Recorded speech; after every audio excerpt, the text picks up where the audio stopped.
Hello friends, welcome to food simple food. எனக்கு ரொம்ப டயர்டாக இருக்குது. எந்த ஒர்க்குமே கம்ப்ளீட்டாக என்னால் பண்ண முடியல. அடிக்கடிக்கு டயர்டாகி நான் உட்காந்துடுறேன். ஸோ அந்த மாதிரி சுச்சுவேஷனில் இந்த கீரையை நீங்கள் சாப்பிட்லாங்க. அதாவது வாரத்துக்கு ஒரு முறை இந்த கீரையை எடுத்துக்கலாம். இந்த கீரையில் நிறைய நன்மைகள் இருக்குது. அதே சமயம் நம்மளுடைய குடலில் ஏற்படக்கூடிய புண்ணு, அதை வாயில் நம்மளுக்கு காமிக்கும். ஸோ அதெல்லாமே ரெடியூஸ் பண்ணுறதுக்காக இது ரொம்பவே ஹெல்ப் பண்ணுதுங்க. நம்ம உடம்புக்கு தேவையான அனைத்து சத்துக்களுமே இந்த கீரையில் இருக்குங்க. இந்த கீரை தாங்க மணத்தக்காளி கீரை. ஸோ இதை எப்படி பண்ணுறது பார்க்கலாம் வாங்க. ஃபஸ்ட்டு ஒரு 100 கிராம் அளவுக்கு துவரம்பருப்பு எடுத்து அதை நல்லா வாஷ் பண்ணி எடுத்துக்கலாங்க. 100 கிராம் அளவுக்கு துவரம்பருப்பு எடுத்து அதை நல்லா வாஷ் பண்ணிக்கலாம். அல்லது நீங்கள் பாசிப்பருப்பு கூட சேர்த்துக்கலாம். சேர்த்து நல்லா வாஷ் பண்ணிவிட்டு ஒரு 10-12 பல் பூண்டை தோல் நீக்கி அதை இதோட சேர்த்துடலாங்க. சேர்த்து எல்லாத்தையும் நல்லா கழுவிட்டு ஒரு 2 கப் அளவுக்கு தண்ணி வச்சிடலாங்க.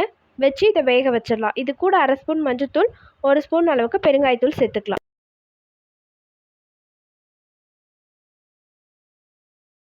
ஒரு 7 பச்சை மிளகாவை இந்த மாதிரி கட் பண்ணி கீரையோடு நம்ம சேர்க்க போகிறோம். ஃபஸ்ட்டு நம்ம பருப்பு வேக வைக்கிறதுக்கு எல்லாத்தையுமே சேர்த்துடலாங்க. பருப்பு கொஞ்சம் வெந்துட்டுருக்கு. இந்த மாதிரி கொதிக்கிற கண்டிஷனில் நம்ம வெங்காயம் சேர்த்துக்கலாம். 2 பெரிய வெங்காயம், 2 பெரிய தக்காளி சேர்த்துக்கோங்க. இதை நீங்கள் குக்கர்லேயே சேர்த்து பண்ணலாம். இல்லை சாதாரண பாத்திரம், மண் பாத்திரம் எதில் வேணாலும் சேர்த்து வேக வச்சுக்கலாங்க. இந்த கீரை வேகிறதுக்கு மட்டும் கொஞ்சம் டைம் எடுக்கும். மற்றபடி பருப்பு எல்லாமே நம்மளுக்கு நார்மலாக சீக்கிரமாக வேகிற மாதிரி தான் வெந்துடுங்க. தக்காளியும் இப்போ சேர்த்தாச்சு. சேர்த்துட்டு நல்லா கலந்து விட்டுறலாம். பாருங்கள், கொஞ்சம் அரை கண்டிஷன், அதாவது அரை பக்கம் வெந்ததுக்கப்புறம் தான் நம்ம கீரையை சேர்க்க போகிறோம். முன்னாடியே சேர்க்க போகிறது கிடையாது. ஸோ இது நல்லா வேகட்டும். பருப்பு வேகட்டும். நம்ம கீரையுடைய இலைகளை எடுத்துகிட்டு நல்லா வாஷ் பண்ணி எடுத்துக்கலாங்க. இதில் அந்த தண்டு எதுவுமே நம்ம சேர்க்க போகிறதில்ல, இலை மட்டும் தான் சேர்த்து பண்ண போகிறோம். ஸோ நம்ம வாஷ் பண்ணி எடுத்துகிட்டு வந்தால் கரெக்டாக இருக்குங்க. பாருங்கள், நான் வாஷ் பண்ணி எடுத்துகிட்டு வந்துட்டேன். ஸோ பருப்பு வெந்ததுக்கப்புறம் சேர்த்துக்கலாங்க. பருப்பு ஃபுல்லாக வெந்துடக்கூடாது, பாதி தான் வேகணும். அந்த கண்டிஷனில் நம்ம கீரையை சேர்த்தோன்னா கரெக்டாக இருக்கும். ஏன்னா இந்த கீரை வேகிறதுக்கு கொஞ்சம் டைம் எடுக்கும் சொன்னேன். ஸோ அதுக்காக நம்ம இந்த மாதிரி வேக வைக்கிறோம். இது நல்லா வெந்ததுக்கப்புறம் நம்ம கல் சட்டியில் சேர்த்து நம்ம இதை நல்லா மசிச்சு விட்டுறலாங்க.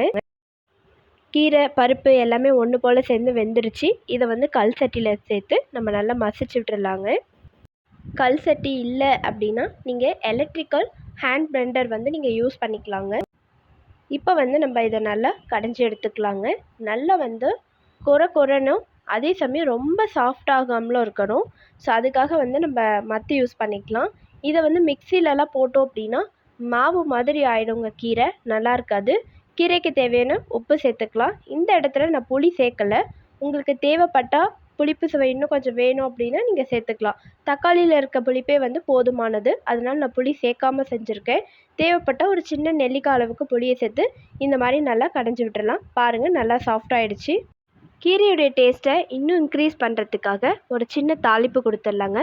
1 ஸ்பூன் ஆயில் சூடு பண்ணிவிட்டு 1/2 ஸ்பூன் கடுகு சேர்த்துக்கலாம். கடுகு நல்லா பொரிஞ்சதுக்கப்புறம் 6 வரமிளகா நம்ம இதோட சேர்த்துக்கலாம். 3 மோர் மிளகாய் சேர்த்துக்கலாம். இந்த 3 மிளகாய் நம்ம தனியாக எடுத்து வச்சுட்டு சாதத்தோடு சாப்பிட்றதுக்கு நல்லா இருக்குங்க. இது எல்லாத்தையும் நல்லா பொறு கிறிஸ்பி ஆகுற வரைக்கும் நம்ம வதக்கி விட்டுடலாம். அப்போ தான் நல்லாயிருக்கும். இந்த வரமிளகாவுடைய ஸ்மெல்லு தான் கீரையுடைய தாளிப்பிலே ரொம்ப ஹைலைட்டாக காமிக்கும். ஸோ இதை நல்லா வரமிளகாவை நம்ம எடுத்து வச்சுட்டு வதக்கி விட்டுட்டோம். இப்போ சாம்பார் வெங்காயம் சேர்த்துக்கலாம். ஒரு கைப்பிடி அளவுக்கு சாம்பார் வெங்காயம் தோலை நீக்கிட்டு இந்த மாதிரி கட் பண்ணி நம்ம சேர்த்துக்கலாம். சேர்த்துட்டு நல்லா வதக்கி விட்டுடலாம். இது கூடவே 2 பல் பூண்டை தோலோடு நம்ம இடித்து இதோடு சேர்த்துடலாங்க. சேர்த்து நல்லா வதக்கி விட்டுடலாம். இது நல்லா கோல்டன் ப்ரௌன் கலர் ஆனதுக்கப்புறம் நம்ம கீரையை இதோட சேர்த்துக்கலாம்.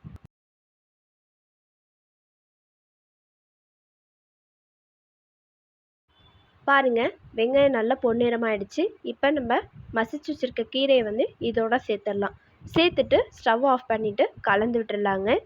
அவ்வளோதாங்க, நம்மளோட சூப்பரான சுவையான மணத்தக்காளி கீரை கடைசல் ரெடி ஆகிடுச்சு. ஆரோக்கியமாகவும் ரொம்ப டேஸ்டியாகவும் இருக்கும். ட்ரை பண்ணி பாருங்கள். இந்த வீடியோ உங்களுக்கு பிடிச்சிருந்தா லைக் பண்ணுங்கள், ஷேர் பண்ணுங்கள், கமெண்ட் பண்ணுங்கள் அண்ட் சப்ஸ்கிரைப் பண்ணிக்கோங்க. தேங்க்ஸ் ஃபார் வாட்சிங்.